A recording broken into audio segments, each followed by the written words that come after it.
पंढरपूर विठ्ठल रुक्मिणी देवस्थान समितीचे आपण अध्यक्ष आहात. मला आठवतंय कैलासवासी विलासराव देशमुख या राज्याचे मुख्यमंत्री असताना, कारण त्या मिटिंगला मी होतो, महाराजांना काय माहित नव्हतं. विलासराव मला म्हणाले की महाराज आलेत, त्यांना जरा आत घेऊन या. मी म्हणलं कारण काय? ते आमच्या मराठवाड्यातील म्हणले आत घेऊन या. मग महाराज आत ऑफिसमध्ये आले मुख्यमंत्र्यांच्या कार्यालयामध्ये आणि त्यांना सांगितलं मी तुम्हाला विश्वस्त म्हणून त्या ट्रस्टवर घेतोय, कुणाची शिफारस नाही, कुणाचं त्या ठिकाणी सांगणं नाही. म्हणजे ही मनापासून या क्षेत्रामध्ये काम करणारी ही मंडळी आहे.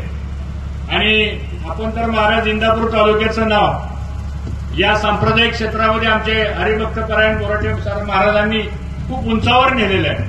आणि एवढ्या मोठ्या संख्येने आज आपला हा सगळा जो सोहळा होतोय ते काही भाषण करण्याचं व्यासपीठ नाही, पण आम्ही सुद्धा सांप्रदायिक क्षेत्रामध्ये काम करणारे कार्यकर्ते आहोत. तुम्ही देहू पंढरपूरची वारी करता, आमच्याही कुटुंबामध्ये देहू पंढरपूर आळंदीची पहिल्यापासूनची वारी आहे. आणि जगद्गुरू संत तुकाराम महाराजांचं आणि त्या कुटुंबाचं आमचं तसं नातं पण आहे, हे आपल्यालाही माहिती आहे. कारण देहूकर महाराज आणि आमचं 2 पिढ्याचा संबंध आहे.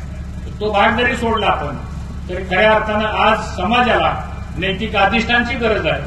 आज समाजाला चांगलं मार्गदर्शन देण्याची गरज आहे आणि नव्या पिढीला चांगले धार्मिक संस्कार घडवण्याची आवश्यकता आहे. आणि म्हणून आज या सगळ्या सोहळ्यामध्ये येत असताना खूप आनंद झाला. पुन्हा एकदा मी महाराज आपलं आदरणीय आमच्या अध्यक्ष महोदयांचं आणि आपल्या सर्वांचं या ठिकाणी स्वागत करतो. हा धार्मिक सांप्रदायिकाचा जो वारसा आहे हा तुम्ही आम्ही सर्वांनी असाच पुढं हजारो वर्ष आपल्याला चालवायचा आहे आणि त्यासाठी विठ्ठल रुक्मिणीने आपल्याला आशीर्वाद द्यावा एवढीच या ठिकाणी साकडं घालतो. पुन्हा एकदा आपल्या सर्वांना शुभेच्छा देतो आणि थांबतो. धन्यवाद.